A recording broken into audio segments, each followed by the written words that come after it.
berlatar pada masa pemerintahan Raja Borom Raca Tirat II.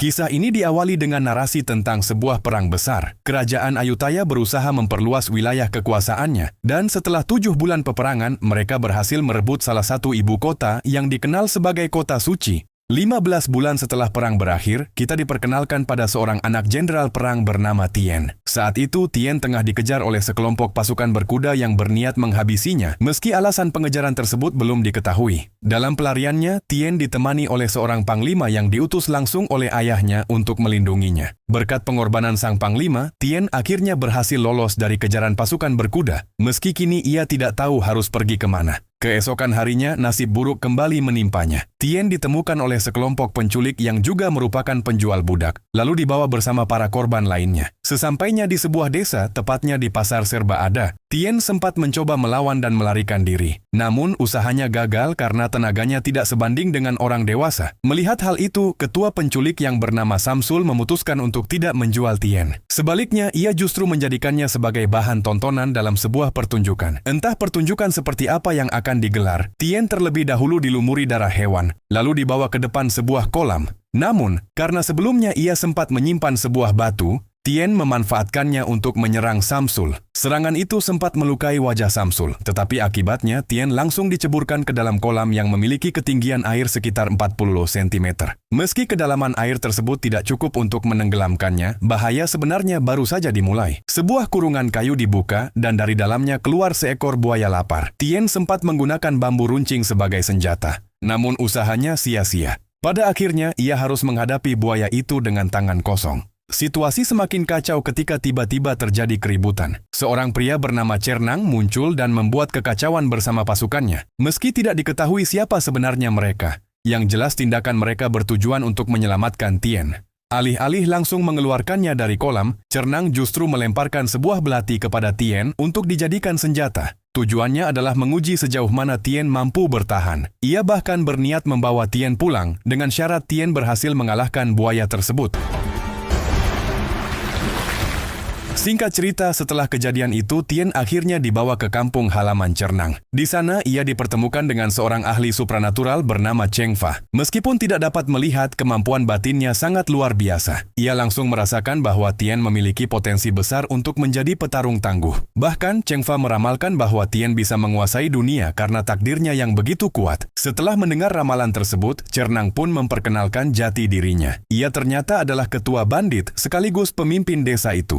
Alasan Cernang membawa Tien adalah karena ia tertarik pada keberanian dan tekad Tien yang pantang menyerah. Sesuatu yang mengingatkannya pada sosok di masa lalu. Tanpa menjelaskan lebih lanjut siapa sosok tersebut, Cernang menawarkan Tien untuk tinggal di desa itu, dengan kesempatan mempelajari ilmu bela diri. Awalnya Tien sempat menolak, namun keputusannya berubah setelah melihat para warga yang giat berlatih. Ia semakin tertarik ketika mengetahui bahwa di sana tidak hanya diajarkan pertarungan tangan kosong, tetapi juga penggunaan berbagai senjata seperti katana, golok, dan senjata tajam lainnya. Setelah mendengar ramalan tersebut, Cernang akhirnya memperkenalkan dirinya. 16 tahun kemudian, Tien telah beranjak dewasa. Di usianya sekarang, ia telah menguasai berbagai aliran ilmu bela diri. Di waktu senggang, Tien tidak menghabiskan waktunya untuk hal-hal santai. Ia justru pergi ke hutan, berlatih dengan cara yang tidak biasa. Berinteraksi dengan segerombolan gajah, bahkan berusaha menjinakkan pemimpin kawanan tersebut. Pada hari yang sama, Tien harus menghadapi ujian terakhir dari Cernang. Ia ditantang untuk mengalahkan 4 anak buah terbaiknya. Di tahap pertama, Tien berhadapan dengan seorang ahli judo yang juga mahir menggunakan pedang. Namun, pertarungan itu berhasil ia menangkan dengan relatif mudah. Memasuki tahap kedua, ia menghadapi petarung dengan kekuatan fisik luar biasa yang mengandalkan daya tahan tubuh sebagai gaya bertarungnya. Meski lawannya terlihat jauh lebih kuat, hal itu bukan masalah bagi Tien yang telah menguasai berbagai teknik bela diri. Ia pun kembali keluar sebagai pemenang.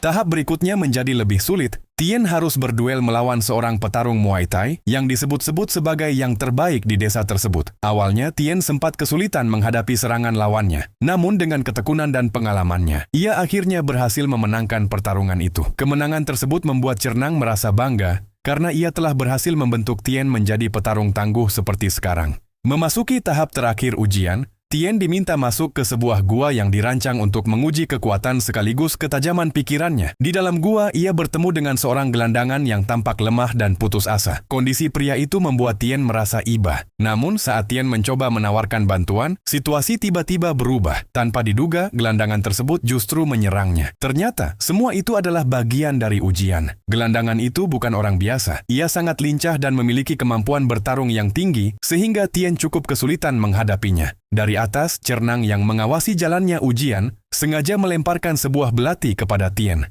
Ia menginstruksikan Tien untuk menghabisi lawannya. Hal itu merupakan bagian dari pelajaran penting, bahwa penampilan seseorang tidak bisa dijadikan patokan untuk menilai kepribadian maupun niatnya.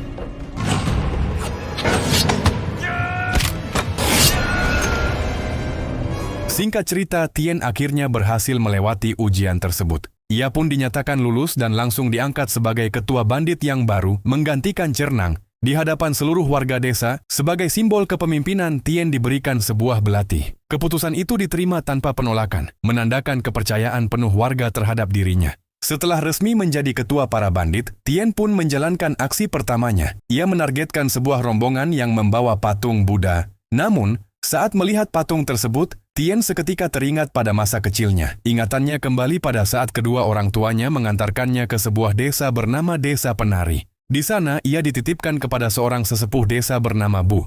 Sebuah keputusan yang sengaja diambil demi keselamatan Tien. Sebelum berpisah, sang ayah sempat mengungkapkan sebuah rahasia besar.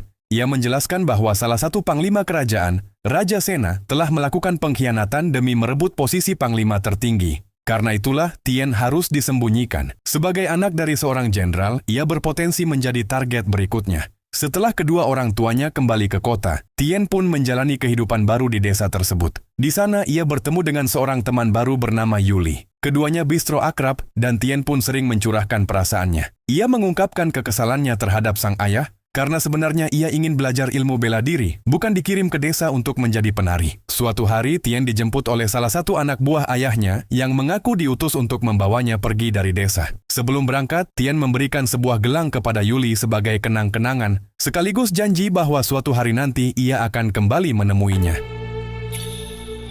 Perjalanan mereka tiba-tiba terhenti ketika dicegat oleh seorang panglima. Menyadari bahwa Tien berada dalam bahaya, panglima yang setia kepada kerajaan itu langsung bertindak. Ia menghabisi orang yang mencurigakan tersebut, lalu mengambil alih untuk membawa Tien ke tempat yang lebih aman. Namun, mereka akhirnya tiba di sebuah desa yang kondisinya sangat kacau. Di tempat itulah Tien menyaksikan peristiwa paling kelam dalam hidupnya. Dengan mata kepalanya sendiri, ia melihat kedua orang tuanya dianiaya oleh Raja Sena dan para pengikutnya. Ia bahkan menyaksikan detik-detik terakhir ibunya yang tewas di hadapan sang ayah, yang kemudian ikut dibunuh oleh sosok misterius berjubah hitam. Dari peristiwa itu, terungkap alasan sebenarnya mengapa mereka selama ini dikejar. Tak sanggup menahan emosinya, Tien berteriak keras hingga keberadaannya diketahui oleh Raja Sena. Tanpa ragu, Raja Sena langsung memerintahkan pasukannya untuk mengejar Tien. Kembali ke masa sekarang, terlihat bahwa Samsul dan beberapa anak buahnya ternyata masih hidup dan tetap menjalankan bisnis penjualan budak di hadapan banyak orang. Ia bahkan tanpa ragu menghajar seorang warga yang berusaha membebaskan anaknya dari kurungan.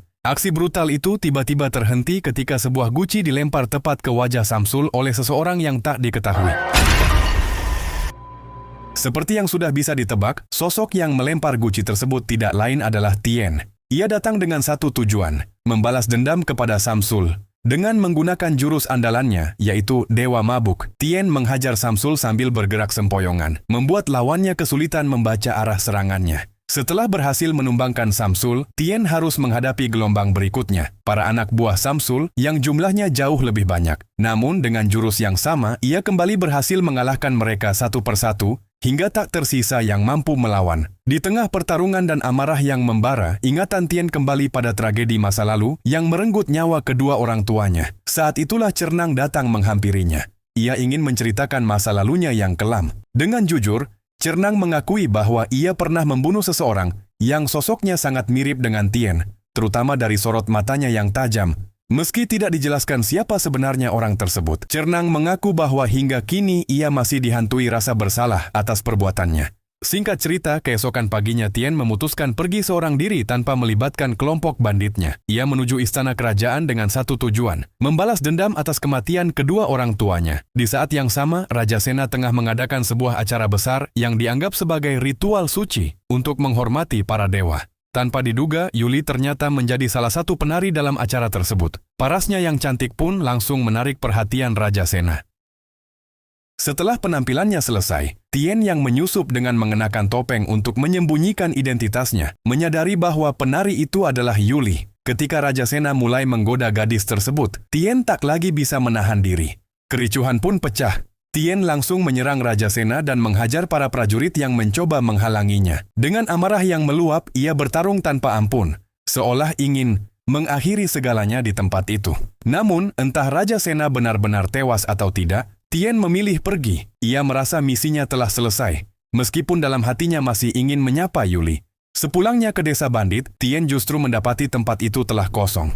Tidak ada satupun warga yang tersisa, seolah mereka semua menghilang tanpa jejak. Tak lama kemudian, muncul sosok berjubah hitam di hadapannya. Sosok yang mengingatkannya pada orang yang dulu membunuh ayahnya. Namun ternyata ia tidak sendirian. Dalam sekejap, puluhan sosok berjubah hitam bermunculan dan mengepung Tien. Siapa sebenarnya mereka masih menjadi misteri. Tetapi satu hal yang pasti, kemampuan mereka bukanlah sesuatu yang bisa dianggap remeh. Ketegangan pun belum usai. Kali ini Tien mengincar sosok yang diduga sebagai pemimpin dari kelompok berjubah hitam. Namun saat mencoba mendekat, ia kembali dipersulit oleh para anak buah yang sama kuatnya.